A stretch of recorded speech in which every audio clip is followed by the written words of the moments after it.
G K. Nagaraj, 3 முதலமைச்சர்கள், கர்நாடகாவுடைய துணை முதலமைச்சர் டி.கே. சிவகுமார் மற்றும் மற்ற மாநிலங்களில் இருந்து நாடாளுமன்ற உறுப்பினர்கள், இப்போ மேற்கு வங்கத்திலிருந்து நாடாளுமன்ற உறுப்பினர்கள், இப்படின்னு பல்வேறு கட்சிகளிலிருந்து இந்த கூட்டத்தில் முதல் கூட்டுக்குழு கூட்டம் ஃபேர் டீலிமிட்டேஷன் அப்படிங்கிறது தான் அவங்க வைக்கக்கூடிய மிக முக்கியமான ஒரு கோரிக்கை.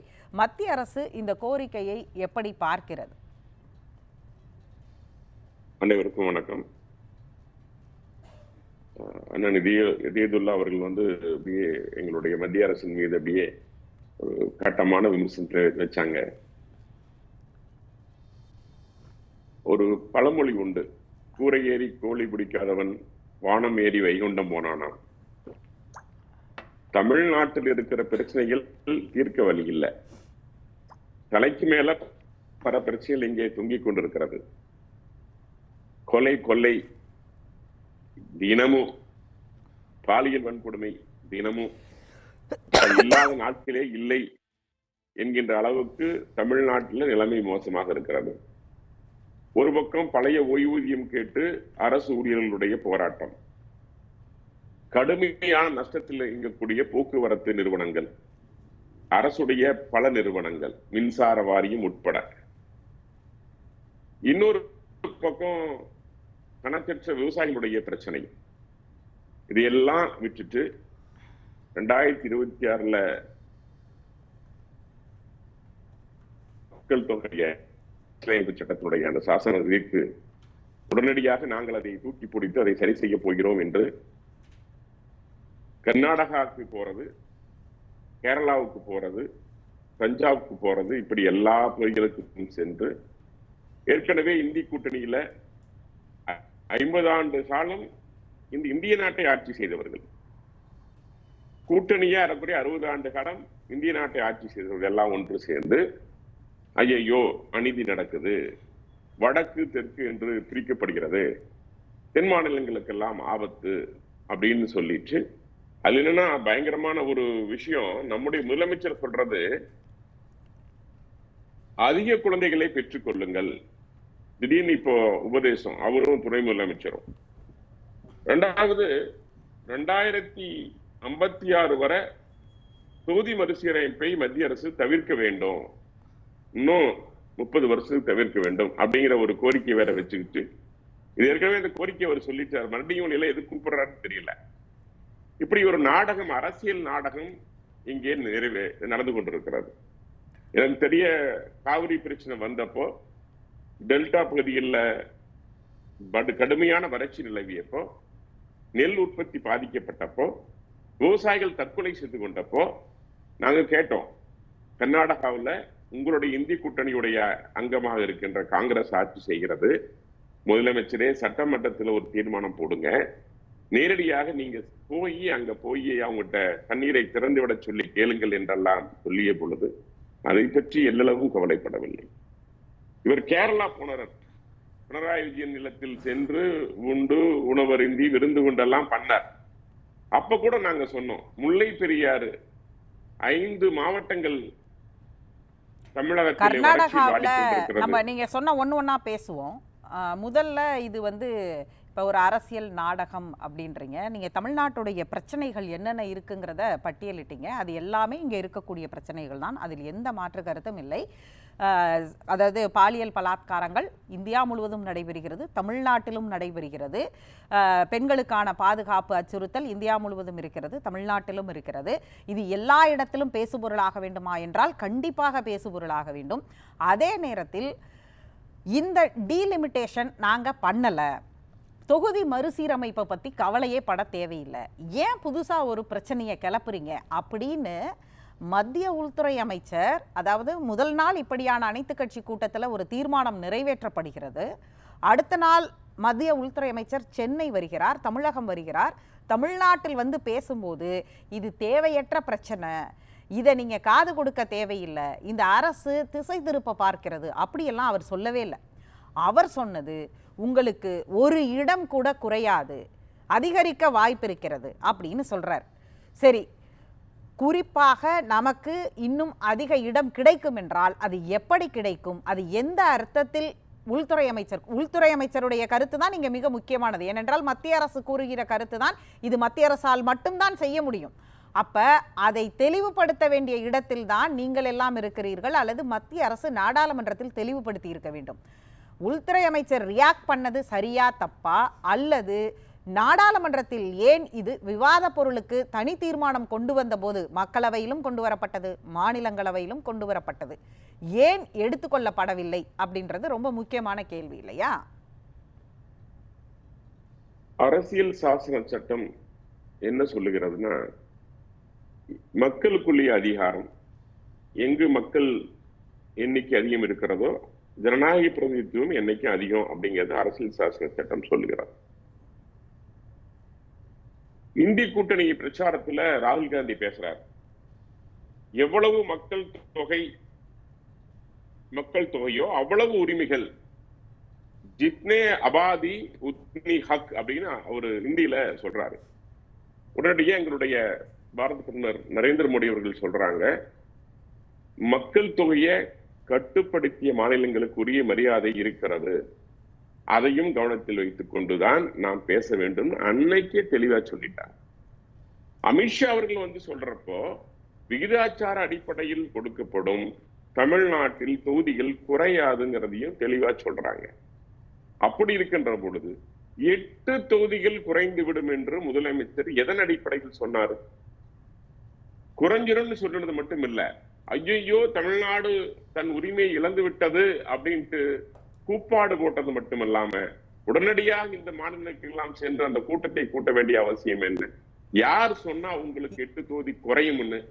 எதன் அடிப்படையில்? ஏற்கனவே எடுக்கப்பட்ட தரவுகளின் அடிப்படையில் ஆங்கில ஊடகங்களில் எல்லாம் வந்த பொழுது ஏன் அதனை மறுக்கவில்லை மத்திய அரசு? எல்லா நேஷனல் மீடியாஸ்னு சொல்லப்படக்கூடிய அனைத்து ஆங்கில ஊடகங்களிலும் எத்தனை தொகுதி எந்தெந்த மாநிலங்களுக்கு அதிகரிக்கும், எந்தெந்த மாநிலங்களுக்கு குறைய வாய்ப்பு அப்படின்னு புரோரேட்டா அடிப்படையிலையும் 7.2% அடிப்படையிலையும் ஏற்கனவே இருக்கக்கூடிய கணக்கீடு அடிப்படையிலும் ஒரு சர்வேயையும் ஒரு கணக்கீடையும், இன்னொரு பக்கம் மக்கள் தொகை கணக்கெடுப்புக்கு ஏற்ப இப்ப அதிகரித்திருக்கக்கூடிய மக்கள் தொகை 2011 எடுத்திருக்க வேண்டியதை தொடர்ந்து 21ல, அதாவது 2011க்கு அப்புறம் 21ல நம்ம எடுக்கல, இப்ப 26ல எடுக்கணும்னு அரசியலமைப்பு சட்டத்தில் இருக்கக்கூடிய வரிகளை சுட்டி காண்பித்து அப்படி அதிகரித்திருக்கும் மக்கள் தொகை கணக்கெடுப்புக்கு ஏற்ப தொகுதி மறுசீரமைப்பு செய்தால் எந்தெந்த மாநிலங்களுக்கு அதிகரிக்கும்னு இன்னொரு டேப்லெட் காலத்தையும் போட்டு பக்கம் பக்கமாக செய்திகள் வெளியிடப்பட்டது. நாள் முழுவதும் 1 மாத காலமாக விவாதம் நடைபெற்றுக் கொண்டிருக்கிறது. அப்போது இந்த செய்தி தேவையற்றது, தரவுகளற்றது, இந்த செய்தியை நம்ப வேண்டாம் என்று சொல்லக்கூடிய இடத்தில் மத்திய அரசு தானே இருக்கு. இல்ல, அப்படித்தானே சொன்னோம். நீங்க ஒவ்வொரு பத்திரிகையும் ஒவ்வொரு கருத்தை வெளியிடுறாங்க. இந்தியன் எக்ஸ்பிரஸ் ஒரு கருத்தை வெளியிடுவாங்க, ஹிந்து ஒரு கருத்தை, வட இந்திய பத்திரிகையில் ஒரு கருத்தை. ஒவ்வொருமா அவங்களுக்கு எது சௌகரியமோ, மக்களுக்கு எதை சென்று சேர்த்தால் மக்களிடம் எடுபடுமோ அதை செய்வாங்க. அதற்குத்தானே அரசியல் சாசன சட்டம் இருக்கிறது, தொகுதி மறுசீரமைப்பு கமிஷன் இருக்கிறது. அது நிர்ணயிக்கப்பட்ட பின்பு, அது அமைக்கப்பட்ட பின்பு அவர்கள் அந்த பணியை செய்வார்கள். அதுல யாரெல்லாம் வரா? அதுல ஒரு ஓய்வு பெற்ற அல்லது பணியில் இருக்கக்கூடிய உச்ச நீதிமன்ற நீதிபதி வருவார், தேர்தல் ஆணையர், இந்தியாவுடைய தேர்தல் ஆணையர் வருவார், மாநிலத்தினுடைய தேர்தல் ஆணையர்கள் உறுப்பினர்கள் எல்லாரும் வருவாங்க. மாநிலத்துக்கும் உரிய பங்கு இருக்கும். இதெல்லாம் கூடி முடிவு செய்ய வேண்டிய விஷயம். உள்துறை அமைச்சர் தன்னுடைய கட்டுப்பாட்டில் வர்றதுல தெளிவா சொல்றாரு, எந்த வகையிலும் தமிழ்நாட்டிற்கு பங்கு ஏற்படாது தெளிவா சொல்றாங்க. அப்படியெல்லாம் சொன்னதுக்கு அப்புறம் இதை நீங்க ஒரு ஜனநாயக ரீதியாக மக்களிடம் எடுத்து செல்லாமல் வெறுப்பை திணிக்கிற வகையில, வடக்கு தெற்கு என்று பிரிக்கிற வகையில நீங்க இதை மக்கள்கிட்ட எடுத்துட்டு போறது, உங்களுடைய கூட்டணி கட்சிகளை ஒன்று சேர்த்துவது, வீண் புரளிகளை மக்களிடம் பரப்புவது எந்த வகையில நியாயம் அப்படின்னு கேக்குறேன். இதில் எது புரளி? இன்னொன்று, வடக்கு தெற்கு அப்படி பிரிக்கிறாங்க அப்படின்னா பஞ்சாபிலிருந்து நான் அடுத்து நீங்க தான் அதுக்கு பேச போறீங்க தரணிதரன். பகவந்த் மானை அழைத்ததற்கான காரணம் இருக்குல்ல, அப்ப அவர் வடக்குல இருந்து தானே வந்திருக்கிறாரு. இது பிரச்சனை வெறும் வடக்கு தெற்கு அப்படிங்கறதோட நாம சுருக்கி பார்த்திட முடியுமா? இந்தியா முழுவதும் இப்ப மேற்கு வங்கத்திலேருந்து அவங்க நாடாளுமன்ற உறுப்பினர் வந்திருக்கிறாருன்னா அவர் எப்படி வந்திருக்கிறார் அப்படின்றதெல்லாம் கேள்வி இருக்குல்ல. அமர்நாத் பானர்ஜி வர்றதோ இல்லது மற்றவர்கள் வரக்கூடியதோ எல்லோருக்கும் இதில் அடுத்த கட்ட நகர்வு என்னவாக இருக்க போகிறதுன்னு மத்திய அரசை நோக்கி கேட்கறது தானே. ஒருவேளை நாடாளுமன்றத்தில் நீங்க விவாதத்துக்கு எடுத்துக்கொண்டிருந்தால் இந்த கூட்டமே தேவைப்பட்டு இருக்காது. நீங்களே அதை கிளாரிட்டி கொடுத்திருந்திருக்கலாமோன்னு ஒரு கேள்வியும் வருது தானே. இல்லைங்க, வடக்கு தெற்குன்னு பேசலன்னு சொல்றீங்க. நேற்று அமைச்சர் தாமு அன்பரசன் பேசுறாங்க, வட இந்தியர்கள் பன்றி குட்டிகளை போல குழந்தைகளை பெற்றுக் கொள்கிறார்கள் அப்படின்னு பேசுறாரு. இது எந்த வகையில ஒரு அரசியலமைப்பு சட்டத்தில் நியாயம்? அது ஒரு அமைச்சர் இது மாதிரி பேசலாமா? ஒரு மத நியாயமான ரீதியான ஒரு கேள்விதான். பேச்சு. ஒரு அமைச்சர் இது வந்து இந்தியாவில் இருக்கக்கூடிய எல்லாரையும் ஒற்றுமையோட பார்க்கணும், இப்படி பேசலாமா? நியாயமான கேள்வி. இப்படி பேசலாம். ஒடிசாவில் போய் அப்படி பேசுறாரு. ஒடிசாவில் அப்போ போய் வடக்கு தமிழர்கள் இந்தியர்கள் திருடர்கள்னு பேசலாமா? முடிச்சிடுறேன். இன்னும் இது ஒண்ணு இவங்க புதுசு இல்ல. இதற்கு முன்பாக ஆரியம் திராவிடம், இதே மாதிரி வடக்கு தெற்கு, இதே மாதிரி சேட்டான்க வடக்கன்ஸ், இப்படித்தான் அவங்க பிரிவினைவாதம். நீங்க இந்தி தமிழ் மொழியில இது வந்து உங்களுக்கு புதுசு இல்ல. இப்பவும் இதை கையில் எடுத்திருக்கிறது எகைன் வடக்கு தெற்கு தான் சில முதல்வர்களையும் ஒன்று சேர்த்த வேண்டும். அதுல யாரு வந்திருக்கு? அதிகமாக காங்கிரஸ் இந்திய கூட்டணியில் இருக்கிறவங்க வந்திருக்கிறாங்க. சரி, இந்த காங்கிரஸ் தானே 50 ஆண்டு காலம் தொடர்ச்சியாக இந்த நாட்டை, இந்திய நாட்டை ஆண்டது. ஏன் நீங்க செய்யலாத? பவன் கல்யாண் கேள்வி. உங்க கூட்டணியில உள்ளவரும் இதுக்கு வர்றார். பவன் கல்யாண் ஆந்திரா மாநிலம் வரட்டும். வந்தா உடனடியா உங்களுக்கு ஆதரவு, உங்க கூட்டணிக்கு வந்துட்டாருன்னு அர்த்தம் கிடையாது. நியாயத்தை சொல்றதுக்கு வராரு. நியாயத்தை அவர் சொல்லுவாரு. அரசியலமைப்பு சாசன சட்டம் சொல்றதுதான் செய்ய முடியுங்க. நீங்க கையில எடுக்க முடியாதுல்ல. இன்னைக்கு காங்கிரஸ் அரசியலமைப்பு சாசன சட்டத்தில் அரசியலமைப்பு சட்டத்திற்கு எதிராக ஃபேர் டீலிமிட்டேஷன்ங்கிற வார்த்தை இருக்கிறதா? எதிரா இல்லைங்க. அந்த அரசியல் சாசன சட்டம் சொல்கிறத நடைமுறைப்படுத்த வேண்டிய ஒரு பொறுப்பு முதல்வராக பொறுப்பேற்றிருக்கின்ற முதலமைச்சருக்கு இருக்கிறதா இல்லையா? அதை ஒட்டி இப்படியான ஒரு கூட்டம் கூட்டப்படுறதே அரசியலமைப்பு சட்டத்துக்கு எதிரானதுன்னு நீங்க எப்படி சொல்ல முடியும்? நான் எதிர்ன்னு சொல்லல, முதலமைச்சர் பேசுறது சொல்றேன் நானு. முதலமைச்சர் நேற்றைக்கு ஒரு வீடியோ பதிவை வெளியிட்டாரு. அவர் என்ன கேட்கிறாரு? ஃபேரா டீலிமிட்டேஷன் தான் அவங்க முதல் நாள்ல இருந்து கேட்டுட்டு இருக்காங்க. ஒரு நெகட்டிவ் வார்த்தை கூட அதுல இல்ல. அப்படி இருக்கும்போது நியாயமான முறையில் வெளிப்படைத்தன்மையோட சம வாய்ப்போட நீங்க தொகுதி மறுசீரமைப்பு பண்ணுவீங்கன்னு ஒரு உத்தரவாதம் கொடுத்துட்டா முடிஞ்சிருச்சு. அதுக்கேற்றவாறு நீங்கள் நடைமுறைப்படுத்தினா முடிஞ்சிருச்சு. அதைத்தாங்க ஆல்ரெடி அமித்ஷா அவங்க சொல்லியிருக்காங்க தெளிவா. எந்த வகையிலும் எந்த மாநிலமும் பாதிக்காத வரையில செய்வோம். மக்கள் தொகையை கட்டுப்பாட்டை மேற்கொண்ட மக்கள் உடைய பாதிக்காத வகையில செய்வோங்கிறதையும் தெளிவா மோடி அவர்கள் சொல்லிருக்காங்க. இன்னொரு விஷயம் சொல்றேன்.